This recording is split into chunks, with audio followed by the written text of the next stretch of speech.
കണ്ടില്ലേ ഈ അടുപ്പ് കത്തുന്ന പവർ ചകിരി നനച്ചിടാൻ പോവാണ്. കെട്ടുപോലെ തീ കെട്ടുപോലെ അത് കാണിച്ചു തരുന്നത് അതിന്റെ ഫ്ലെയിമും പവറും. വീട്ടിലേക്കുള്ള ഈ അടുപ്പ്, ഈ കുഞ്ഞനടുപ്പ്, ബേക്കറി, കാറ്ററിംഗ്, ഹോട്ടൽ, എല്ലാ അടുപ്പുകളും. ഇതെവിടെ വിറക് എവിടെ വെക്കുന്നത്? വിറക് എടുക്കുന്ന സ്ഥലങ്ങളാണ് ഈ കാണുന്നത്. ഞങ്ങൾ സാധാരണ വിറക് അടുപ്പ് കത്തിക്കുന്ന പോലെ തീ കത്തിക്കുക. ഇതിന്റെ മുകളിൽ ജസ്റ്റ് ഒരു ചെമ്പ് വെച്ചിട്ട് ഞാൻ കാണിച്ചു തരാം. ഈ ലെവലിലെ ഫസ്റ്റ് സ്പീഡ് കണ്ടില്ലേ, എവിടെയും കൊണ്ടുപോയി വെക്കുക. ഇത് വിറകടുപ്പാണെന്ന് കരുതിയിട്ട് F0 എന്ന് വന്നിരിക്കുന്നത് കോഴിക്കോട് ജില്ലയിൽ ചെറുവണ്ണൂർ മധുര ബസാറിലുള്ളത് നാർ ഇൻഡസ്ട്രീസിലാണ് വന്നിരിക്കുന്നത്. ഇപ്പൊ നിങ്ങൾ എന്റെ കയ്യിൽ കാണുന്നുണ്ടല്ലോ, ഇത് നമ്മൾ കാണുന്ന സമയത്ത് ഒരു ഗ്യാസ് സ്റ്റവ് പോലൊക്കെ ഫീൽ ചെയ്യുന്നുണ്ട് അല്ലേ? എന്നാൽ ഇത് നമ്മൾ വിറക് വെച്ചിട്ട് ഉപയോഗിക്കുന്ന അടുപ്പാണിത്. ഇത് മാത്രമല്ല കേട്ടോ, പല രീതിയിലുള്ള അടുപ്പാണ് നാർ ഇൻഡസ്ട്രീസ് ഇവിടെ ചെയ്തുകൊണ്ടിരിക്കുന്നത്. എത്രമാത്രം ക്വാളിറ്റിയിലാണ്, ഏത് രീതിയിലൊക്കെ ഇത് ഉപയോഗിക്കാം എന്നുള്ള ഒരു കാഴ്ചകളാണ് നമ്മൾ കാണാൻ പോകുന്നത്. നേരെ നാർ ഇൻഡസ്ട്രീസിന്റെ വിശേഷങ്ങളിലേക്ക്. നാർ ഇൻഡസ്ട്രിയൽസ് കമ്പനിയുടെ ഓണർ ഫിറോസ് കീപ്പന്റെ കൂടെ ഉള്ളത്. ഈ ഒരു മേഖലയിൽ നിങ്ങൾ വന്നിട്ട് ഇപ്പൊ എത്രയായി, വരാനുള്ള ഒരു കാരണം എന്തായിരുന്നു? ഈ മേഖലയിൽ വന്നിട്ട് ഒരു 3.5 വർഷമായി. മുൻപ് ബാംഗ്ലൂരായിരുന്നു. ബാംഗ്ലൂരിൽ നിന്ന് ഇതേപോലുള്ള ഒരു വിറകടുപ്പിന്റെ ഒരു കൺസെപ്റ്റ് വന്നു. ഈ കാലിക്കറ്റ് ഞങ്ങൾ ലോഞ്ച് ചെയ്തിട്ട് 1.5 വർഷമായി. 1.5 വർഷമായി. പിന്നെ മുൻപ് കുക്കിംഗ് ഫീൽഡ് ആയത് കാരണം എനിക്ക് ഈ കുക്കിങ്ങിനോടുള്ള ടച്ച്, ഗ്യാസിന്റെ എക്സ്പെൻസ് ഇതെല്ലാം നോക്കുമ്പോൾ വിറകടുപ്പ് എന്നുള്ള കൺസെപ്റ്റ് വന്നു. അപ്പൊ അതിനെ കുറിച്ച് റിസർച്ച് ചെയ്തു? തീർച്ചയായിട്ടും 3.5 വർഷം റിസർച്ച് ചെയ്തു, പഠിച്ചു, അങ്ങനെ ഇതിലേക്ക് കടന്നു. അതെ. എനിക്ക് കാണാം ഇത് എങ്ങനെ ഉപയോഗിക്കും. ഞാനിത് ഫസ്റ്റ് കണ്ടപ്പോ ഞാൻ ചിന്തിച്ച എങ്ങനെയാ പറഞ്ഞാല്, ഇത് സാധാരണ ഗ്യാസ് അടുപ്പാണെന്നാണ്. ഇത് ഒരു സ്റ്റൗവിന്റെ ഒരു മോഡല, നിങ്ങൾ ഒരു വേറെ തന്നെ ഒരു മോഡല നിങ്ങൾ ചെയ്തിരിക്കുന്നത്. ഫസ്റ്റ് ഞാൻ അങ്ങനെ ചിന്തിച്ചത്. അപ്പൊ ഇത് നമ്മൾ കത്തിക്കുന്നത് വിറക് വെച്ചിട്ടാണ്. അപ്പൊ വിറക് ഏത് സൈഡിൽ വെക്കണം, ഇത് എങ്ങനെ കത്തിക്കണം ഒക്കെ എനിക്കറിയാം. ഇതാണ് ഞങ്ങൾ വിറകടുപ്പ്. ഓക്കെ, ഇതിന്റെ സ്പീഡ് കൺട്രോൾ സിസ്റ്റം 1, 2, 3. ഇത് നമുക്ക് എങ്ങനെ സ്പീഡ് കൂട്ടാനും കുറയ്ക്കാനും നമ്മൾ സാധാരണ നമ്മൾ ഗ്യാസ് സ്റ്റൗവിൽ കൂട്ടാൻ കുറയ്ക്കാൻ ചെയ്യുന്ന അതേ സിസ്റ്റം. പിന്നെ അതിനുള്ള ഒരു ചാർജിങ് പോയിന്റ്. ചാർജ് ചെയ്യുന്നത് എന്തിനാണ്? അതാ ഇതിന്റെ പുറകിൽ ഞങ്ങൾ ഒരു ബാറ്ററി സെറ്റപ്പ് ചെയ്തിട്ടുണ്ട്. ഒരു 5 മണിക്കൂർ ബാറ്ററി ബാക്കപ്പ് ഉള്ള. എങ്ങനെ കറണ്ട് ഇല്ലെങ്കിൽ നമുക്കിത് വർക്ക് ചെയ്യാൻ പറ്റിയിട്ട്. ഈ ഒരു ഫാൻ, ഇതാണ് ബ്ലോവർ ഫാൻ ഞങ്ങളത്. പിന്നെ കാണുന്നത് ഇതാ ഞങ്ങൾ ആക്സ് റിമൂവർ, ചാരം കളയാൻ വേണ്ടിട്ട് ഒരു ചെറിയ അതെ സിമ്പിൾ സിസ്റ്റം. അപ്പൊ ഞങ്ങൾക്ക് ഒരു കാര്യം ചെയ്ത് കത്തിച്ചു നോക്കാം. വിറക് വെക്കുന്ന സ്ഥലങ്ങളാണ് ഈ കാണുന്നത്. ഏത് ഭാഗം? ഈ കാണുന്ന ഭാഗം ഇവിടെ ഇതില് ജസ്റ്റ് ഇവിടെയാണ് ഇതിൽ വെച്ച് കൊടുക്കുക. ഞങ്ങൾ സാധാരണ വിറക് അടുപ്പ് കത്തിക്കുന്ന പോലെ തീ കത്തിക്കുക. ഇവിടെ സെന്ററിൽ നമ്മൾ അതെ. അപ്പൊ ഇത് നമുക്ക് കത്തിക്കുന്ന സമയത്ത് പുകയുടെ പ്രശ്നങ്ങൾ അങ്ങനെ ഇല്ല, പുകയുടെ പ്രശ്നങ്ങളൊന്നും അധികം വരാറില്ല. വിറക് കത്തിക്കുന്ന ഒരു പുക തീർച്ചയായിട്ടും ഉണ്ടാകും. ആദ്യം കത്തിക്കുമ്പോൾ വിറകിന്റെ പുക തീർച്ചയായിട്ടും ഉണ്ടാകും. പിന്നീട് കത്തി തുടങ്ങി കഴിഞ്ഞാലാണ് ഈ ഫാൻ വർക്ക് ചെയ്യുന്നതോടുകൂടി ഓക്സിജൻ പ്രൊഡ്യൂസ് ചെയ്യും. ഓക്കെ. അപ്പോൾ കാർബൺ, പെട്ടെന്നുള്ള കട്ടിയുള്ള കാർബണും കാര്യങ്ങളൊക്കെ കത്തി പോകും. ഇപ്പൊ നന്നായിട്ട് ഞങ്ങളെ അടുപ്പ് നന്നായിട്ട് തീ പിടിച്ചിട്ടുണ്ട്. ഇതിന്റെ മുകളിൽ ജസ്റ്റ് ഒരു ചെമ്പ് വെച്ചിട്ട് ഞാൻ കാണിച്ചു തരാം. ഓക്കെ. ചെമ്പ് വെച്ചു, ചെമ്പ് അങ്ങനെ വെച്ചു കൊടുത്താൽ മതി. അങ്ങനെ വെച്ച് ഫസ്റ്റ് സ്പീഡ് ഈ ലെവലിലെ ഫസ്റ്റ് സ്പീഡ് കണ്ടില്ലേ, അതിന്റെ പെർഫെക്ഷൻ ചേഞ്ച് ചെയ്ത് മാറി. ഫ്ലെയിം ഏകദേശം ചേഞ്ച്, കളർ ചേഞ്ച് വന്നു. സെക്കൻഡ് കൊടുത്തു. പവറായി. സൗണ്ട് ഏകദേശം സൗണ്ട് വരാനുണ്ടാവും. 3 സൗണ്ട് സാധനം വന്നു. ഇതിലിങ്ങനെ വർക്ക് ചെയ്ത സാധനം ഇതാ. പിന്നെ കണലുകളും ചാരങ്ങളും വളരെ കുറവായിരിക്കും. മാക്സിമം ഫ്യൂലായി മാറും, കത്തിപ്പോകും ആ ഒരു സിസ്റ്റം. ഇത് നമ്മുടെ ഈ വിറക് തീരുന്നതിനനുസരിച്ചിട്ട് അത്ര മതി. ഞാൻ വിറകടുപ്പിലുള്ള അത്ര പോലും വിറകിന്റെ ആവശ്യം വരുന്നില്ല നമുക്ക്. അത് വലിയ വിറക് വേണമെന്നില്ല. ഇല്ലല്ല, ഏത് ചെറുതിടാം. ചെറിയ വിറക് അത്യാവശ്യത്തിന് ഞങ്ങളെ ഈ ചിരട്ട എല്ലാം ഇതിൽ ഇടാൻ പറ്റും. കുഴപ്പമില്ല, അതിനുള്ള സ്പേസ് ഉണ്ട്. ഇതിന്റെ ഒരു 3.5 ഇഞ്ച് ഡിസ്റ്റൻസ് ഉണ്ട്. ഈ ഭാഗത്തിലൂടെ ഇട്ട് കൊടുക്കാൻ പറ്റും. മതി. പിന്നെ അതേപോലെ തന്നെ ഇപ്പോ ഈ കണലൊക്കെ കത്തി പിടിച്ചു കഴിഞ്ഞാല് ഞങ്ങൾ ഗ്രില്ലൊക്കെ ചെയ്യുന്ന സമയങ്ങളിലെ ഗ്രില്ലൊക്കെ ചെയ്യുമ്പോൾ കുറച്ച് കണലും കാര്യങ്ങളൊക്കെ ആയി കഴിഞ്ഞാല് കുറച്ച് ചാർക്കോൾ എടുക്കുക. ജസ്റ്റ് ഒന്ന് കാണിച്ചു തരാം. ചാർക്കോൾ എടുത്ത് ഈ കണലിന്റെ മുകളിൽ ഇട്ട് കഴിഞ്ഞാല്, ഈ കണലിന്റെ മുകളിലെ ഇട്ട് കഴിഞ്ഞാല് ഇതുപോലെ ഗ്രില്ലോ കാര്യങ്ങളൊക്കെ ചെയ്യാൻ ഇങ്ങനെ ഉപയോഗിക്കാം. അങ്ങനെ ഉപയോഗിക്കാം. മൾട്ടിപർപ്പസ് ആണ്. ഒരടുപ്പാണ് രണ്ട് ഉപയോഗിക്കുന്നത്. അടുത്ത നമ്മൾ ചെറിയ അടുപ്പ് എന്ന് പറഞ്ഞാൽ വീട്ടാവശ്യത്തിന് ഉപയോഗിക്കുന്ന ഈ സാധനമാണ്. ഒരു 5 കിലോ ബിരിയാണി, 5 കിലോ നെയ്ച്ചോറ്, അങ്ങനെയുള്ള സാധനങ്ങൾ ഉണ്ടാക്കുന്നത്. ഇതിൽ 2-3 ഐറ്റംസ് ഉണ്ട്. 3 മോഡൽസ്. പവർ കൂടുതലാണ്. കണ്ടില്ലേ, ഇതിന്റെ ബ്ലോവറിന്റെ സ്പീഡ് കുറച്ച് കൂടും. 12 വോൾട്ട് DC ഫാൻ, അതിന്റെ പവർ ഗ്യാസ് പോലെ എഫിഷ്യൻസി കൂട്ടി ഫീഡിംഗ് വരുന്നത്. ഈ ഭാഗത്തുകൂടെ ഫീഡിംഗ് വരുന്നത് ചെറിയ വിറകുകളെ പറ്റുള്ളൂ. ഫുൾ കാസ്റ്റൈനിങ് ആണ് ഇത് വരാം. അതിൽ വേറെ മോഡലാണ് ഈ കാണുന്നത്. ഈ കാണുന്ന സാധനമാണ് അതും ഇതും ഫുൾ കാസ്റ്റ് ചെയ്യുന്നതാണ്. ഇതിന്റെ പ്രത്യേകത എന്താ ഉള്ളത്? എക്സ്ട്രാ ഒരു ഇത് കൂടി വരുന്നത്. അതെ അതെ അതെ, ചെമ്പ് വെക്കുന്നതിനുള്ള ഒരു സിസ്റ്റം ചേഞ്ച് ചെയ്തു അത്ര തന്നെ. ഓക്കെ, അതിനൊരു സ്റ്റാൻഡും വെച്ചിട്ടുണ്ട്. വലിയ ചെമ്പും കാര്യങ്ങളൊക്കെ വെക്കുമ്പോൾ ഞങ്ങൾക്ക് ഇതേപോലെ ഒരു സാധനം വെച്ച് കഴിഞ്ഞാൽ നിങ്ങൾക്ക് വലിയ ചെമ്പൊക്കെ വെക്കാൻ പറ്റും ഇതിന്റെ മുകളിൽ. അതെ അതെ, എക്സ്ട്രാ. ഓക്കെ, അത് ഇതിന് ഈ സാധനത്തിന് സൂട്ടാണ്, സെയിം സൂട്ടാണ് ഇത് രണ്ടെണ്ണത്തിനും സൂട്ടാണ്. പിന്നെ അതിന്റെ ഫാൻ എന്ന് പറഞ്ഞാൽ ഈ കാണുന്നതാണ് ഫാൻ. ഇതാണ് ഞങ്ങളെ ഫാൻ വെച്ചിട്ടാണ് ഫാൻ വർക്ക് ചെയ്യുന്നത്. അതെ അതെ, നിങ്ങൾ കുക്കിംഗ് തുടങ്ങുന്ന സമയത്ത് ജസ്റ്റ് ഒന്ന് തീ പിടിച്ച് അത് കാണിച്ച പോലെ തന്നെ തീ പിടിച്ച് കഴിഞ്ഞാൽ ഈ ഫാൻ ഇതിന് മൂവ് ചെയ്യും.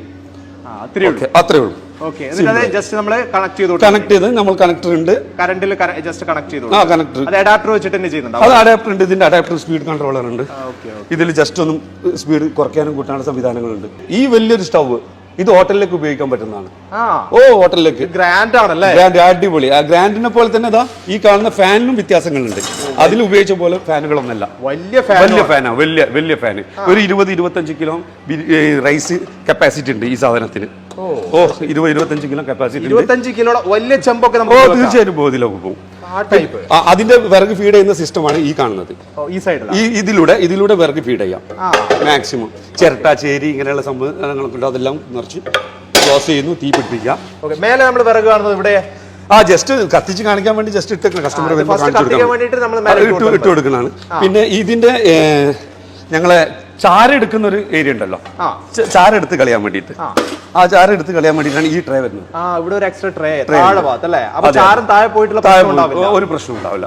പിന്നെ ഈ കാണുന്നതിന്റെ എല്ലാ 4 ഭാഗങ്ങളിലും ഞങ്ങൾ ഗ്ലാസ് വൂൾ ഫിൽ ചെയ്തിട്ട് അതിനെ ഹീറ്റ് റെസിസ്റ്റൻസ് ചെയ്യുന്നുണ്ട്.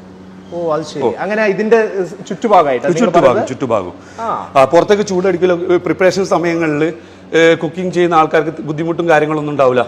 അതിന് വേണ്ടിയിട്ട് അതെ, ഇതിലുള്ള ചൂട് അവിടെ തന്നെ കണ്ടിന്യൂ കിട്ടും ചെയ്യും. കാസ്റ്റിന്റെ ഒരു 300-400 ഡിഗ്രി ടെമ്പറേച്ചർ കണ്ടിന്യൂഷൻ കിട്ടും അതില് കുക്കിങ്ങിൽ. തീർച്ചയായും ഹെവിയാണ്. കാരണം ഇതില് ഗ്യാസിൽ നമ്മൾ ഒരു 15 മിനിറ്റ് കൊണ്ടൊക്കെ വെള്ളം തിളയ്ക്കാൻ ഉപയോഗിക്കുന്നുണ്ടെങ്കിൽ ഒരു 8 മിനിറ്റിന്റെ ഉള്ളിൽ ഈ സാധനത്തിന് വെള്ളം തിളച്ചു കൊടുക്കും. പകുതി സമയം മതി, വിറകും മതി. നല്ല ചൂടും ഉണ്ടാവും. ഭക്ഷണത്തിനും കാര്യങ്ങൾ പെട്ടെന്ന് കുക്കിംഗ് ടൈമും വളരെ കുറഞ്ഞു കിട്ടും. എവിടെയും കൊണ്ടുപോയി വെക്കുക. ഇത് വിറകെടുപ്പാണെന്ന് കരുതിയിട്ട് നമ്മൾ ഇതിന് പ്രത്യേക ഒരു സൗകര്യം കാണണം, വേറൊരു സ്ഥലം വേണം, ചിമ്മിണി വേണം, ആ പ്രശ്നങ്ങളൊന്നുമില്ല. ഇത് ഞങ്ങൾ അടുത്തൊരു മോഡൽ ഹോട്ടലിൽ ആവശ്യത്തിന് കൊമേഴ്ഷ്യൽ യൂസേഴ്സിന് വേണ്ടിയിട്ടുള്ള. അതിനും ഇതിന് ചെറിയ വ്യത്യാസം എന്താന്ന് പറഞ്ഞാൽ ഇതിന്റെ ഫീഡിംഗ് സെക്ഷന് ഒരു 4 ഇഞ്ച് പൈപ്പിന്റെ ഡിസ്റ്റൻസേ ഉണ്ടാവുള്ളൂ. ഈ കാണുന്നത് വിറകിടുന്ന ഇത് നേരത്തെ കാണിച്ചത് 6 ഇഞ്ചിന്റെ ആയിരുന്നു, ഇത് 4 ഇഞ്ചിന്റെ ആണ്. പിന്നെ അതേപോലെ തന്നെ ഇതിന്റെ ഫാനിനും ചെറിയ മാറ്റങ്ങൾ വരും. ബ്ലോവർ ഫാനിന് കുറച്ച് ചെറുതായിരിക്കും ഈ ഫാന്. ഇത് 12 വോൾട്ട് DC വർക്ക് ചെയ്യാനാണ്. ഇതിൽ ബാറ്ററി സെറ്റപ്പ് ചെയ്ത് കൊടുക്കുന്നുണ്ട് ഞങ്ങൾ. എല്ലാ 4 മണിക്കൂർ ചാർജ് നിൽക്കുന്ന ബാറ്ററി ബാക്കപ്പ് ഉള്ള സാധനങ്ങളുണ്ട്. ഇത് ഇതേപോലെ തന്നെ ഫീഡ് ചെയ്യും. ഇതൊക്കെ ഈ പറയുന്നതൊക്കെ നമ്മൾ ഹോട്ടൽ കൊമേഴ്ഷ്യൽ യൂസേഴ്സിന് വീട്ടാവശ്യത്തിന് ഇത്ര ഹെവി ഒന്നും ആവശ്യം വരുന്നില്ലല്ലോ. പിന്നെ അതും ഇതേപോലെ തന്നെ ചാരം കളയാനുണ്ട്. മറ്റൊരടുപ്പ്, ഇത് 4 ഇഞ്ച് സ്പേസിൽ വരുന്ന ഫീഡിംഗ് സെക്ഷൻ. ഇത് ഹോട്ടൽ കൊമേഴ്ഷ്യൽ യൂസേഴ്സിനാണ് ഈ ഒരു സിസ്റ്റം. ഇത് സെയിം. ഇതിന് പാക്കിംഗ് ഇല്ല എന്നുള്ളൂ, എക്സ്ട്രാ പാക്കിംഗ് ഇല്ല, അത്ര തന്നെ ഉള്ളൂ. ഇങ്ങനെ നിങ്ങൾ കൊടുക്കുന്നുണ്ട്. പ്രൈസ് വേരിയേഷൻ ആണ്, അതിന് ആ വിലയിൽ മാറ്റങ്ങളുണ്ട്. ഓക്കെ, അതും ഇതേപോലെ തന്നെ. അതിന് ചാരെടുത്ത് കളി. ഇതെല്ലാം 12 വോൾട്ട് DC ഫാനാണ്. ഈ ഫാനിന്റെ സിസ്റ്റം ചെറിയൊരു ചേഞ്ച് ഉണ്ടാവും. ചെറിയൊരു ഫാൻ. കാരണം ഓരോന്നിന്റെ കപ്പാസിറ്റിക്ക് അനുസരിച്ച് ഞങ്ങൾ ഫാൻ ചെയ്യുന്നത്. കണ്ടില്ലേ ഈ അടുപ്പ് കത്തുന്ന പവർ? ഒരു അത്ഭുതം കൂടി കാണിച്ചു തരാം. ഈ നനഞ്ഞ വിറക ഞാൻ പോയി ഇടാൻ പോകുന്നത്. നനഞ്ഞ വിറക ഇടാൻ പോകുന്നത് ഞാനിതാ. സ്പീഡ് കൂട്ടി കൊടുത്തതാ, സാധനം കത്തുന്നുണ്ട്. അടുത്തത് ചകിരി നനച്ചിട്ട് ഇടാൻ പോവാണ്. നനഞ്ഞ വെള്ളത്തില് നനഞ്ഞ ചകിരി. അതെ, കെട്ടുപോലെ അത് കാണിച്ചു തരുന്നത്. അതിന്റെ ഫ്ലെയിമും പവറും നനഞ്ഞത് ഇട്ടിട്ട് പോകുമ്പോ നമുക്ക് ശരിക്കും കണ്ടില്ല, ഫ്ലെയിം അതേപോലെ ഉണ്ട്. അടുപ്പിനൊരു പ്രശ്നം ഉണ്ടാവില്ല. കൂടുതൽ അങ്ങനെ പുകയില്ല. നല്ല ചൂടാ, എടുത്തേക്ക് വന്നാൽ കാണാൻ പറ്റും. ഭയങ്കര ചൂടാണ്. പിന്നെതാ ഈ കാണുന്ന മറ്റൊരെണ്ണം, ഈ കാണുന്നത്. ഇതിന്റെ പ്രത്യേകത എന്താന്ന് പറഞ്ഞാൽ ഒന്നുകൂടി സൂട്ടബിൾ ആണ്. വീട്ടാവശ്യത്തിന് ഉപയോഗിക്കുക. അത്യാവശ്യം എണ്ണക്കടികളൊക്കെ പൊരിക്കുന്ന ആൾക്കാരുണ്ടാവല്ലോ, അവർക്കൊക്കെ ഉപയോഗിക്കാൻ പറ്റും. ചെറിയ ചിരട്ട ചേരിയൊക്കെ ഇട്ട് കത്തിച്ചിട്ട് ഫാനും തുടങ്ങി കഴിഞ്ഞാൽ ചെറിയൊരു സ്പേസിൽ കൊണ്ടുപോയി ചട്ടി വെക്കാൻ പറ്റുന്ന ഒരു സൂട്ടബിൾ ആണ്. അങ്ങനെ ഉപയോഗിക്കാൻ പറ്റും ഈ സാധനത്തിന്. വീട്ടിൽ അതെല്ലാം ഉപയോഗിക്കാൻ പറ്റും. പിന്നെ അതേപോലെ തന്നെ ഗ്രില്ലോ കാര്യങ്ങളൊക്കെ ചെയ്യാൻ വേണ്ടിയിട്ടും അതിനും പറ്റും. അങ്ങനെ ഗ്രില്ലിൽ ഞങ്ങൾ ഇതിന് സെപ്പറേറ്റ് ട്രേ കാര്യങ്ങൾ ചെയ്ത് കൊടുക്കുന്നുണ്ട്. അതിൽ വെച്ചിട്ട് ഗ്രില്ല് ചെയ്യാനും പറ്റും. ഫിറോസ്ക്ക്, ഈ ഒരു പ്രോഡക്റ്റ് ആരൊക്കെയാണ് നിങ്ങൾ പർച്ചേസ് ചെയ്യുന്നത്? വീട്ടിലേക്ക് കൊണ്ടുപോകുന്നുണ്ട്, പിന്നെ ഹോസ്റ്റൽസ്, ചെറിയ ഹോട്ടലുകൾ, ക്യാൻറ്റീന്, പിന്നെ കാറ്ററിംഗ് വർക്ക് ചെയ്യുന്ന ഒരുപാട് ആൾക്കാർ, പിന്നെ ബേക്കറിയിൽ ചിപ്സ് ഇങ്ങനെ സംഭവങ്ങൾ പൊരിക്കുന്ന ആൾക്കാർ. ചില ആൾക്കാർ ഞങ്ങൾ പറയും ഞങ്ങൾക്ക് വലിയ ചട്ടി വെക്കണം, ഇപ്പൊ കസ്റ്റമൈസ്ഡ് ആയിട്ട് അവർക്ക് അത് ചെയ്തു കൊടുക്കും. ഇത് നമ്മൾ കണ്ടതല്ലാതെ കസ്റ്റമൈസ്ഡ് ചെയ്തു കൊടുക്കുന്നുണ്ട്. അങ്ങനത്തെ മോഡൽസ് കസ്റ്റമേഴ്സിന് മാത്രം. പൊറോട്ടക്കൽ വരെ ഞങ്ങൾ ഉണ്ടാക്കി കൊടുക്കാറുണ്ട്. അതിനാവശ്യമുള്ളത് വലിയ ടൈപ്പ് 12 പൊറോട്ട, 15 പൊറോട്ട, അത് അവരെ ഞങ്ങളോട് പറയും. അത് പിന്നെ ഒരുപാട് ഉണ്ടാക്കി വെച്ചിട്ട് കാര്യമല്ലോ, കസ്റ്റമൈസ്ഡ് ആയിട്ട് ഉണ്ടാക്കി കൊടുക്കുന്ന കുറെ കാര്യങ്ങളുണ്ട്. ഇത് എവിടെയൊക്കെ നിങ്ങൾ ഇപ്പൊ മാർക്കറ്റ് ചെയ്തുകൊണ്ടിരിക്കുന്നത്? ഞങ്ങളിപ്പോ മാർക്കറ്റിംഗ് ഓൾ കേരള ചെയ്തുകൊണ്ടിരിക്കുന്നുണ്ട്, പിന്നെ കർണാടക, പിന്നെ ചില ആൾക്കാരൊക്കെ ചെറിയ വണ്ടികളിൽ ഞങ്ങൾ ഇവിടെ 10-20 പീസൊക്കെ എടുത്തിട്ട് വണ്ടികളിലൊക്കെ കൊണ്ടുപോയി ചില ഡിസ്ട്രിബ്യൂഷനായി. അങ്ങനെ അന്വേഷിച്ചാൽ നിങ്ങൾ കൊടുക്കുന്നുണ്ട്? തീർച്ചയായിട്ടും കൊടുക്കാലോ. ഞങ്ങൾ അത് ക്ഷണിക്കുന്നുണ്ട് ഡിസ്ട്രിബ്യൂഷന്. ഒരുപാട് ജില്ലയിൽ ഞങ്ങൾ എത്തി കൊടുക്കാൻ കൊറിയർ ഒരുപാട് പ്രയാസങ്ങളുണ്ട്. ചില കൊറിയറൊക്കെ 3 ദിവസം എടുക്കും കാലിക്കറ്റിൽ നിന്ന് ചിലപ്പോൾ തിരുവനന്തപുരം എത്താൻ വേണ്ടിയിട്ട്. അപ്പോൾ ഓരോ ലൊക്കേഷനിൽ ഓരോ ഡിസ്ട്രിബ്യൂഷൻ എത്തിക്കഴിഞ്ഞാൽ ഞങ്ങൾക്ക് ആ പ്രശ്നങ്ങൾ എളുപ്പമായി കിട്ടും. ഡിസ്ട്രിബ്യൂഷൻ പ്രത്യേകിച്ച് വലിയ ഫണ്ടോ കാര്യങ്ങളോ ഇൻവെസ്റ്റ്മെന്റോ ഒന്നുമില്ല കേട്ടോ. അവർ മാർക്കറ്റ് ചെയ്യുക, പർച്ചേസ് ചെയ്യുക, വിൽക്കുക. ഞങ്ങളൊരു എഗ്രിമെന്റ് അവർക്ക് കൊടുക്കും 1 വർഷത്തേക്കുള്ള. ഞങ്ങൾ വേറെ ആർക്കും അവിടെ കൊടുക്കില്ല എന്ന് പറഞ്ഞിട്ട്. നമ്മളിപ്പോ ഈ കണ്ട അടുപ്പുകളൊക്കെ നിങ്ങൾ തന്നെ ഇവിടെ നിർമ്മിക്കുന്നതാണോ, അല്ലെങ്കിൽ നിങ്ങൾ വാങ്ങിച്ചിട്ട് മാർക്കറ്റിംഗ് മാത്രമാണോ ചെയ്തുകൊണ്ടിരിക്കുന്നത്? അല്ല, ഞങ്ങൾ തന്നെ ഇവിടുന്ന് എല്ലാം ചെയ്യുന്നത്. വെൽഡിങ്, പെയിന്റിങ്, ഇലക്ട്രോണിക്സ് എല്ലാം ഇവിടുന്ന് ചെയ്തിട്ടാണ് പുറത്തേക്ക്. എല്ലാ വർക്കുകളും നിങ്ങൾ അടുപ്പാണ്. ഫൈനലായിട്ട് എനിക്ക് അറിയേണ്ടത് ഈ ഓരോ അടുപ്പിന്റെ പ്രൈസ് എങ്ങനെ നമുക്ക് പറയാൻ പറ്റുന്നത്? പ്രൈസ് നമ്മൾ ഫസ്റ്റ് കാണിച്ച ചെറിയ അടുപ്പുണ്ടല്ലോ വീട്ടാവശ്യത്തിന്, നമ്മുടെ ഒരു സ്റ്റവ് ആകൃതിയിലുള്ള ആ സാധനം 2800 രൂപക്കാണ് ഞങ്ങൾ ഇവിടെ തുടങ്ങുന്നത്. 2800 സ്റ്റാർട്ടിംഗ് പ്രൈസ്. പക്ഷെ കൊമേഴ്ഷ്യൽ യൂസേഴ്സ്, ഹോട്ടൽ കാറ്ററിംഗ് യൂസേഴ്സിന് വരുമ്പോൾ 11,500 രൂപയിൽ ഞങ്ങൾ സ്റ്റാർട്ടിംഗ് തുടങ്ങും പ്രൈസ്. 23,500 വരെയുള്ള പ്രൊഡക്റ്റ് ഞങ്ങളുടെ കയ്യിലുണ്ട്. ഇത്രയാണ് നാർ ഇൻഡസ്ട്രീസിന്റെ വിശേഷങ്ങൾ. ഇത് മറ്റൊരു അടുപ്പാണ് കേട്ടോ, പെല്ലറ്റ് ഒക്കെ ഉപയോഗിക്കാൻ പറ്റുന്ന രീതിയിലുള്ള വേറൊരു അടുപ്പ്. ഇങ്ങനെ പല ടൈപ്പ് അടുപ്പുകളാണ് നാർ ഇൻഡസ്ട്രീസ് ചെയ്തുകൊണ്ടിരിക്കുന്നത്. നിങ്ങൾക്ക് ഈ അടുപ്പുകൾ നേരിട്ട് കാണണമെന്നുണ്ടെങ്കിൽ ഇവിടെ വന്നിട്ട് നിങ്ങൾക്ക് നേരിട്ട് കാണാനുള്ള അവസരം കൂടി ഉണ്ട് കേട്ടോ. ഇങ്ങനെ വന്ന് നിങ്ങൾക്ക് കണ്ട് മനസ്സിലാക്കിയിട്ട് നിങ്ങൾക്ക് ആവശ്യമുള്ള രീതിയിലുള്ള അടുപ്പുകൾ നിങ്ങൾക്ക് സെലക്ട് ചെയ്യാൻ പറ്റുന്ന രീതിയിലാണ് നാറിന്റെ ഓരോ അടുപ്പിന്റെ പ്രൊഡക്ഷൻ എന്ന് പറയുന്നത്. ഇതിന് കൂടുതലായിട്ട് നിങ്ങൾക്ക് എന്തെങ്കിലും അറിയണമെന്ന് തീർച്ചയായിട്ടും വിളിക്കാം കേട്ടോ. നമ്പർ ഞാൻ ഡിസ്ക്രിപ്ഷനിൽ ആഡ് ചെയ്ത് വിളിക്കാൻ നിങ്ങൾക്ക് സംസാരിക്കാം. ഈ ഒരു വീഡിയോ വെച്ച് തീർത്താണ്. അടുത്ത ദിവസം അടിപൊളി വീഡിയോ ആയിട്ട് നിങ്ങളുടെ മുന്നിലേക്ക് വരാം. Okay, by.